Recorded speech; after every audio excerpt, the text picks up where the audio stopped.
Olá, meus caros alunos, tudo bem com vocês? Eu espero que sim.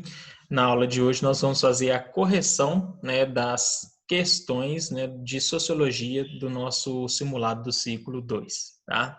Então elas vão do número 63 ao 70, iniciando aí na página 35.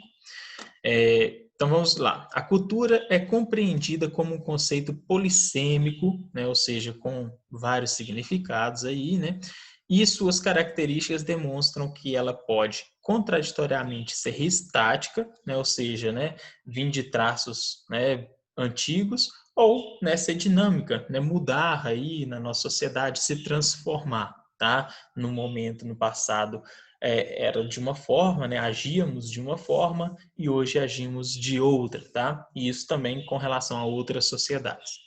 Ao considerar-se essas ponderações acerca das culturas, é correto afirmar que, apesar de ser contemporânea, a busca pela qualidade de vida é uma constante nas sociedades e culturas humanas, que está ligada à luta pela sobrevivência e ao modo de viver das pessoas em situação em que não há conflitos e diferenciação sociais, tá errada, Porque é exatamente numa sociedade onde tem diferenciações sociais é onde que vai haver conflito, é onde que vai haver aí, essa busca por uma qualidade de vida, em todas as sociedades, tá? Então, está errado aí nesse sentido.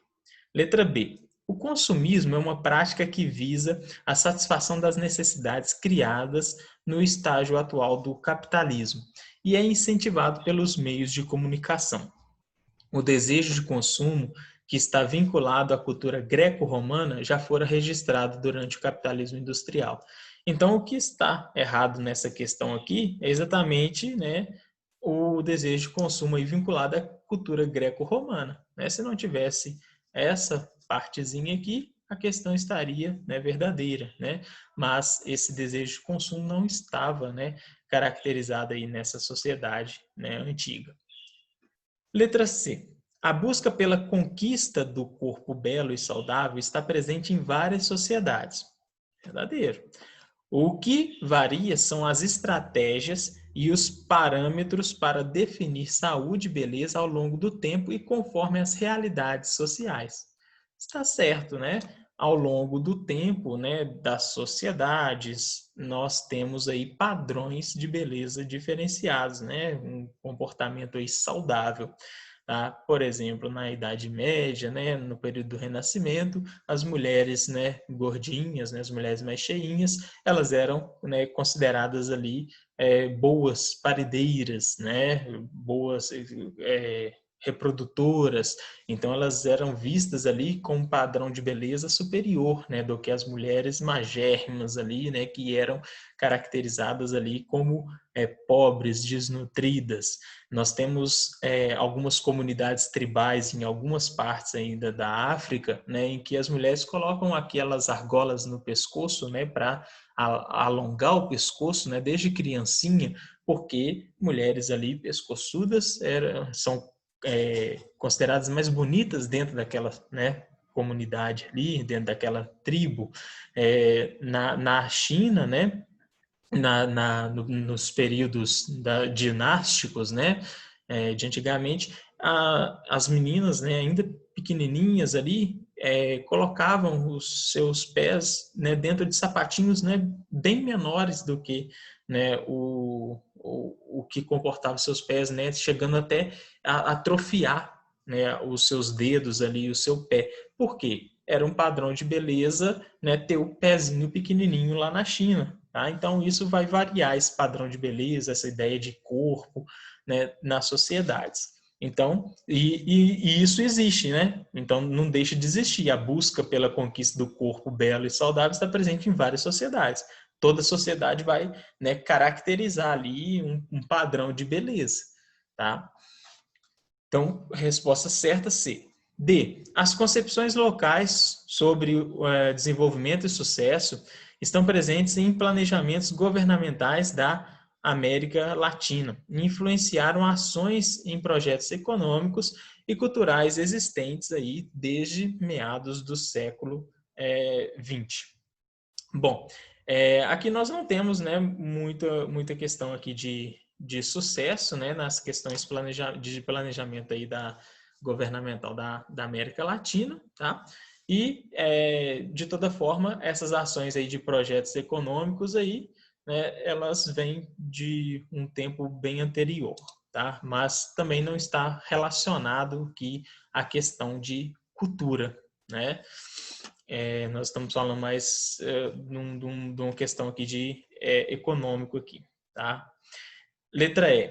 Culturas estão presentes desde o surgimento da sociedade humana e desde esse período as alterações somáticas e culturais são perceptíveis mediante a observação das diversas práticas políticas e econômicas das populações, né, ameríndias. Bom, aqui a gente, né, percebe, né, essas transformações nessa sociedade, mas com base na análise apenas aqui das observações das populações ameríndias, nós não conseguimos, né, perceber aí essas mudanças culturais em outras sociedades, tá?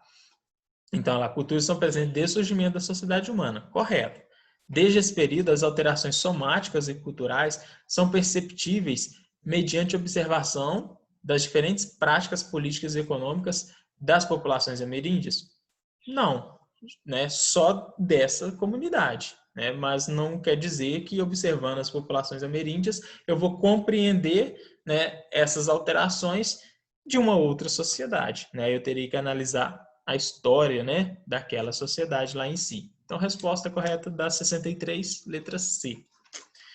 64, né? Aqui está falando, né, um texto de que antes, no mês de agosto, nenhuma decisão importante deveria ser tomada porque era um mês de mau agouro, né? E depois uma notícia aí do jornal, né, Correio de Uberlândia indicou que houve uma mudança, né, de que o mês de agosto, né, passou a ser utilizado aí, né, perdeu-se, né, essa questão do mau agouro, né? Então as pessoas estavam mudando de visual, casando, né, fechando negócio, tudo aí no mês de agosto, coisa que antes não fazia.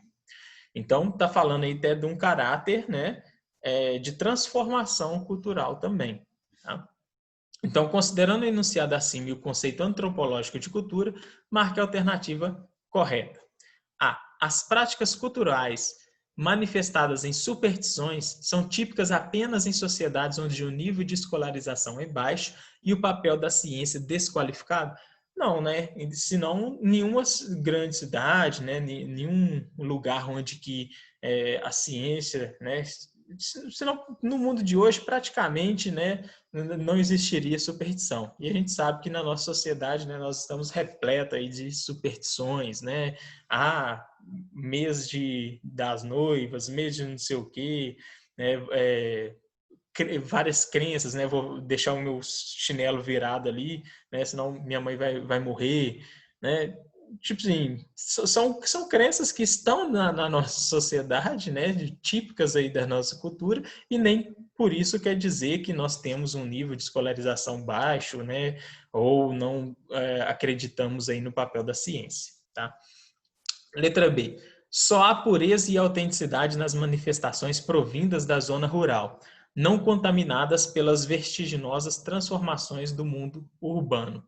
Não, né? Toda cultura ela é legítima, né? Ela tem aí a sua pureza, né? Ainda que, né, seja influenciada por outras questões, né? Ainda que muitas crenças venham de tradições, né, rurais, né, de manifestações aí da zona rural, principalmente, né, nós não podemos negar aí o seu papel na nossa sociedade, né, e dizer aí que elas não são autênticas, né, que elas não são puras, tá? Letra C. As práticas culturais não são congeladas no tempo, são partes integrantes da história e estão em processo de transformação com a própria história.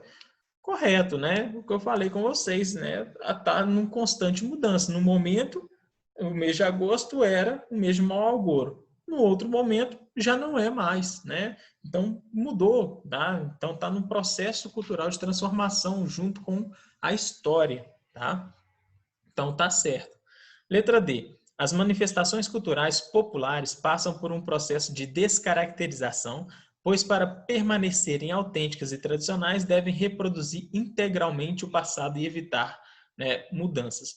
Né, se fosse dessa forma aí, né, nós teríamos extinguido aí, né, grande parte aí da cultura, né?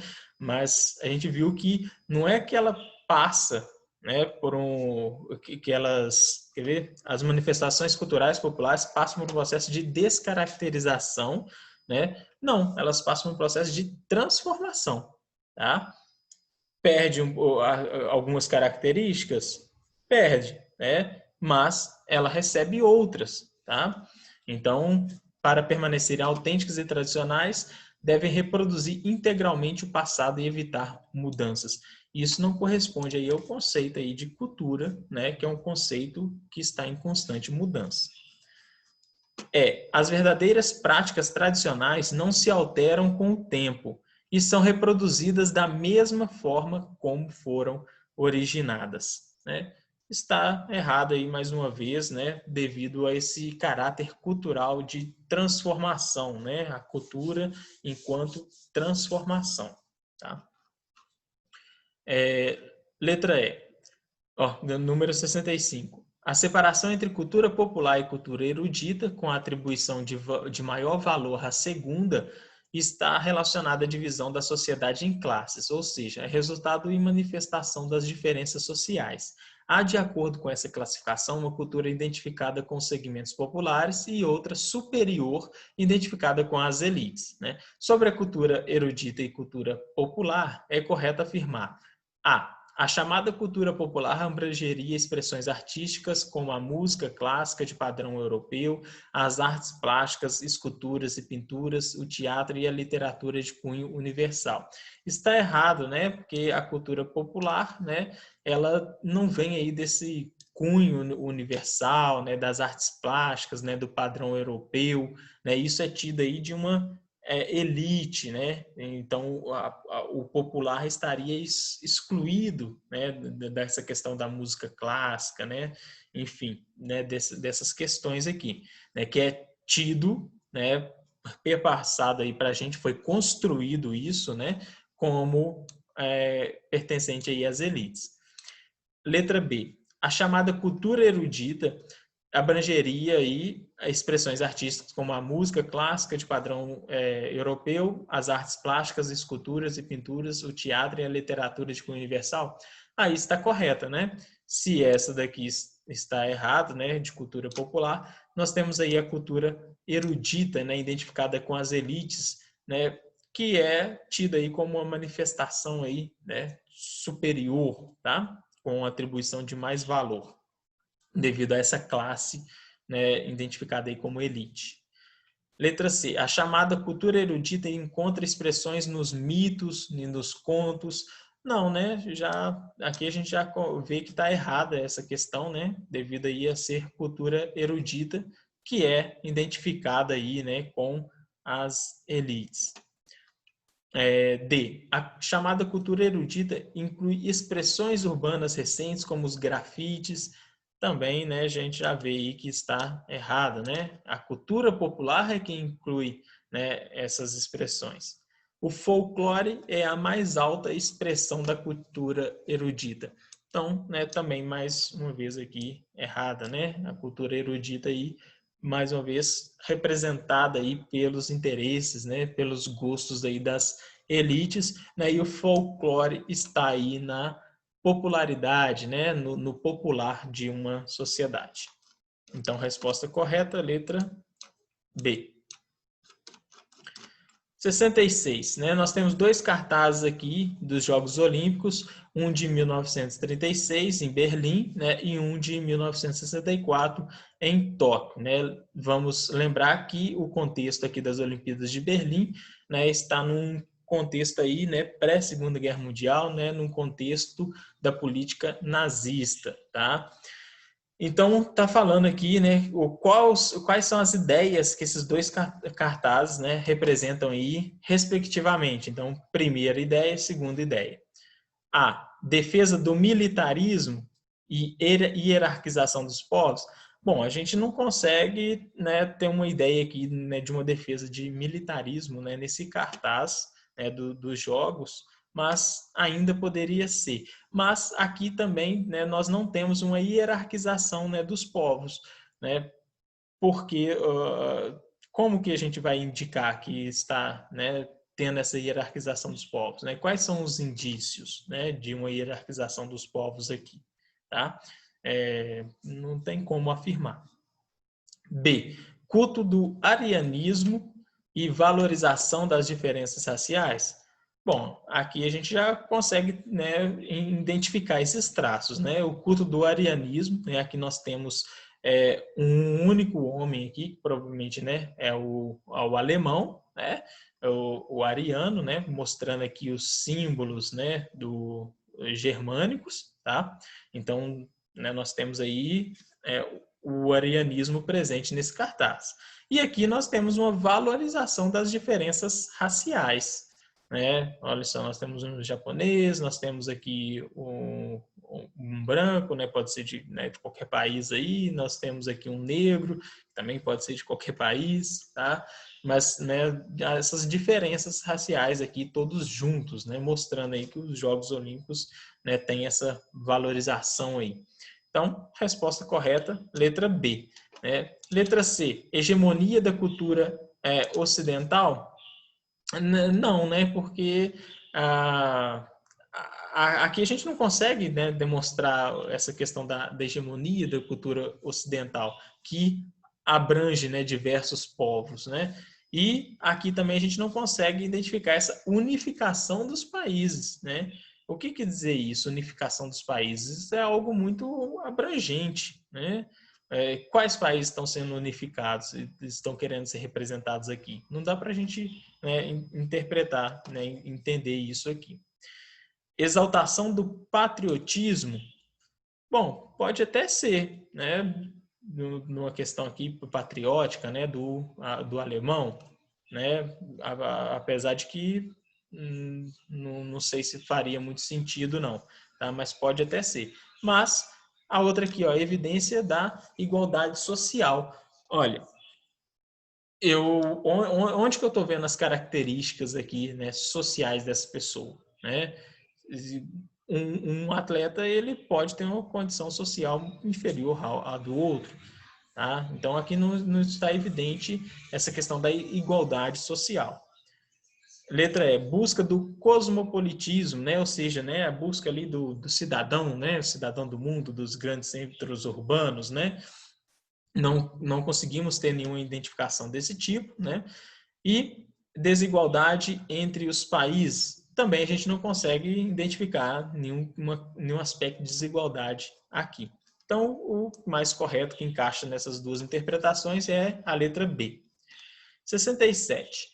Né, o Norberto Bobbio, né, tá falando aqui dos limites, né, do Estado, dessa Constituição aí, né, do Estado aí, do poder e dos direitos, né, que constituem aí um Estado. Aí nós temos algumas afirmativas para a gente marcar aqui, né, quais estão corretas sobre os limites do poder do Estado democrático de direito moderno, né, que são estabelecidos. Primeira, pela autonomia constitucional entre os poderes judiciário, legislativo e executivo. Né? Vamos pensar aí no caso do Brasil, que é um exemplo aí, né, desse Estado democrático de direito aí. Né? Nós temos aí uma autonomia entre esses poderes garantidas aí pela Constituição? Temos, né? Os três poderes são independentes e harmônicos entre si. 2.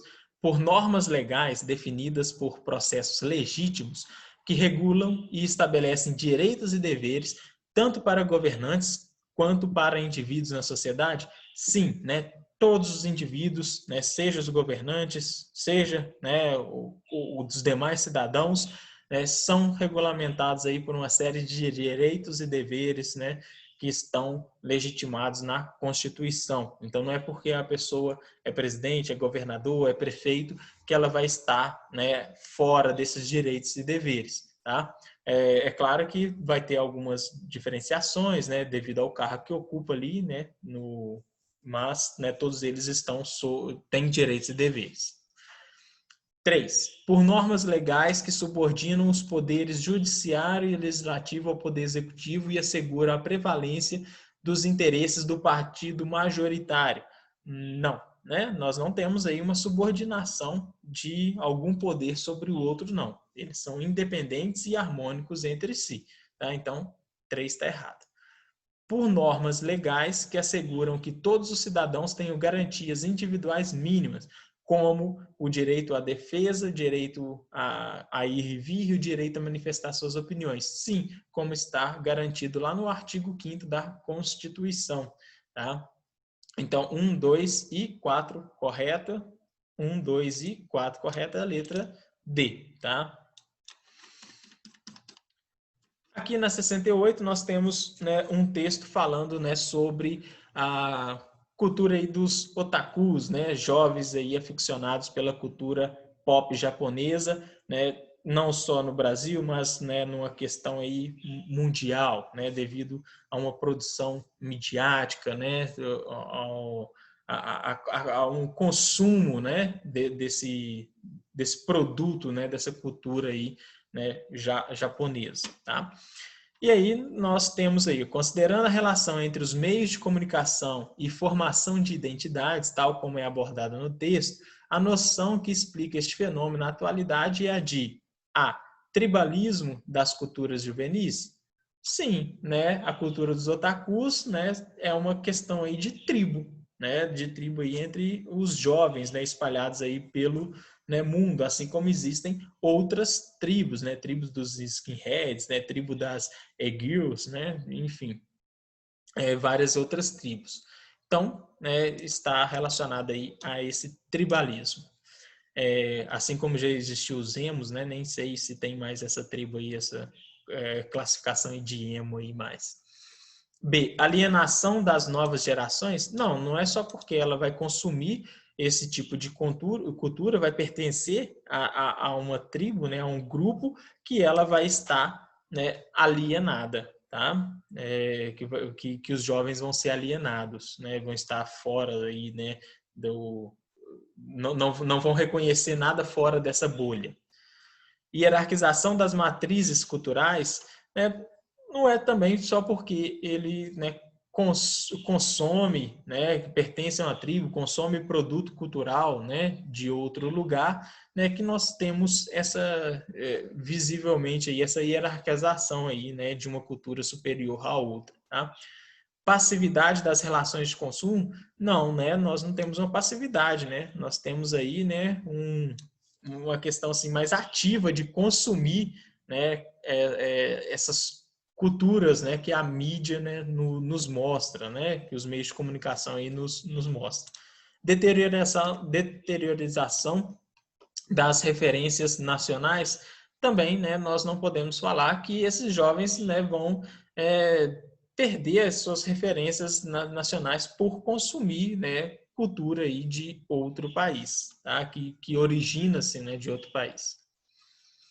Aqui na tirinha, então, a resposta correta, né, letra A. A tirinha da 69, né, a tirinha da Mafalda, né, falando use, compre, qual que é o outro aqui? Coma, prove. Essa daqui eu não consegui enxergar aqui.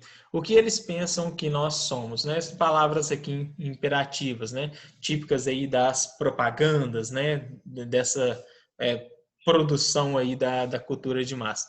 Aí elas refletem o que nós somos. Aí ela, né, volta a ligar a televisão, os malditos sabem que não, que nós ainda não sabemos, né? Que nós estamos aí presos aí a uma ideologia, né?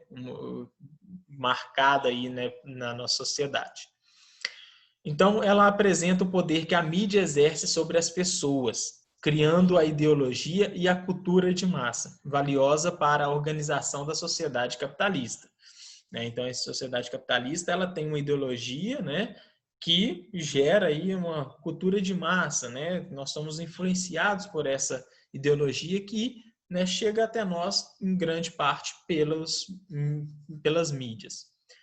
Refletindo sobre a relação entre esses dois conceitos sociológicos, é correto afirmar: a representação simbólica que o homem constrói do mundo e a produção e reprodução material da sociedade são elementos significativos para entender a dinâmica da cultura e a ideologia na vida social. É correto, tá? Então, é só, a representação simbólica, né, que o homem constrói do mundo e a produção e reprodução material da sociedade são elementos significativos para entender a dinâmica da cultura e da ideologia, né, na vida social. Tá? Então, essa daqui está correta.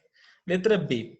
A maneira como a vida se estrutura nas sociedades complexas obedece rigidamente às ideias de homogeneidade e padronização, conforme se observa nas periferias das grandes cidades. Nós não temos uma homogeneidade e padronização só porque, né, as pessoas vivem nas periferias, tá? E nem, né, uma ideia aqui rigidamente.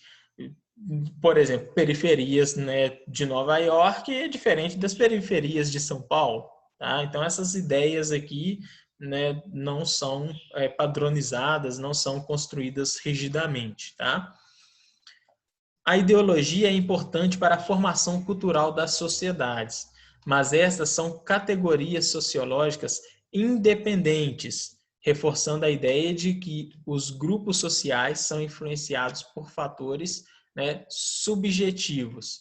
Né? Não são categorias aí sociológicas independentes. Né? A ideologia é, né, importante para a formação da formação cultural das sociedades. Né? A ideologia, né, até pegando ali a ideia de Marx, ela pertence ao grupo social dominante. Então, se nós vivemos numa sociedade, né, capitalista, né, nós vamos, né, estar subordinados aí a uma ideologia, né, dos detentores de poder. Da mesma forma que uma pessoa que vive, né, num estado aí socialista, né, ditatorial, enfim, né, vai estar submetida aí a uma ideologia daquele governo, né? Vide aí Coreia do Norte, por exemplo, tá? Então, então não tem como a gente analisar esses conceitos aí, né, de forma independente, tá? São, né, dependentes aí um do outro. D. As pessoas possuem consciência da atuação da ideologia dominante sobre seu comportamento, razão porque nos meios de comunicação, a cultura de massa é restrita apenas à elite social. Não, né? A cultura de massa, ela é de massa, então ela abrange todos, né? Tanto, né, a elite quanto, né, a população, né? A grande parte aí da população, né? Letra E. Os mecanismos de atuação da ideologia devem propor uma despolitização da cultura, pois esse processo tornará os indivíduos mais alienados da dominação de alguns grupos sociais. Né? Então, os mecanismos de atuação da ideologia, eles não vão propor uma despolitização da cultura. Né? A cultura, ela é politizada. Tá? Então, a cultura, ela pertence, né, à classe dominante. Né? Então, a ideologia serve para reafirmar, né, essa posição aí cultural, né, na nossa sociedade.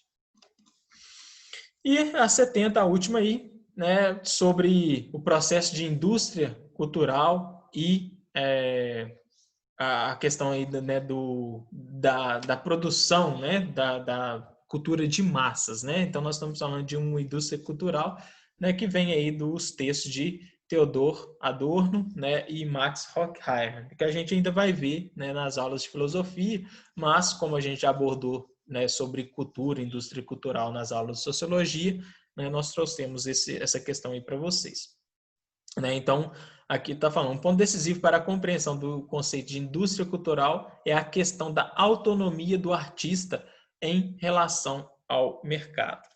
Então, assim, sobre o conceito de indústria cultural, é correto afirmar: a arte não se confunde com mercadoria e não necessita da mídia e nem de campanhas publicitárias para ser divulgadas para o público. É claro que hoje em dia a arte, né, se confunde com a mercadoria, né? Vide aí as obras de Romero Brito, né, que são padronizadas aí, né, são divulgadas, e isso com diversas outras questões aí artísticas também, né? Envolve sim campanhas publicitárias e se confunde com mercadoria, tá? Ninguém tá fazendo arte aí, né, só por fazer, não. B. Não há uniformização artística, pois toda cultura de massa se caracteriza por criações complexas e diversidade cultural. É claro que há uma uniformização artística, né, se nós estamos falando de uma indústria, né, cultural. Então, as pessoas, né, vão, né, produzir a sua arte, geralmente, né, conforme o mercado consumidor ali. Tá? Então, vai ter uma certa uniformização no mesmo padrão. Né? Muito fora ali do padrão, não vai ser consumido nessa indústria cultural. A cultura é independente em relação aos mecanismos de reprodução material da sociedade, né? Ela não é independente, tá? Ela está relacionada aí a esses mecanismos aí de reprodução material. Um pressuposto básico é que a arte nunca se transforma em artigo de consumo. Né? Mais uma vez, usando o exemplo do Romero Brito, né? É claro que ela, né, se transforma em artigo de consumo. Tá? Então, essa palavra que nunca, né? Sempre lembrando aí, tomar muito cuidado com essas palavras, né, absolutas assim. Então, sobra a letra E. A obra de arte se identifica com a lógica de reprodução cultural e econômica da sociedade. Correto essa daqui. Então, as obras de arte elas vão se identificar, né, com essa reprodução cultural e econômica da sociedade, né, caracterizando aí, né, a arte dentro do conceito de indústria cultural. Tá? Então, com isso a gente encerra, né, a correção aí das questões de sociologia, né? Se tiver ficado alguma dúvida aí, vocês me perguntem, tá? Então, espero que vocês tenham acertado aí bastante questões, né? Ou todas, né? Se possível. Um grande abraço a todos.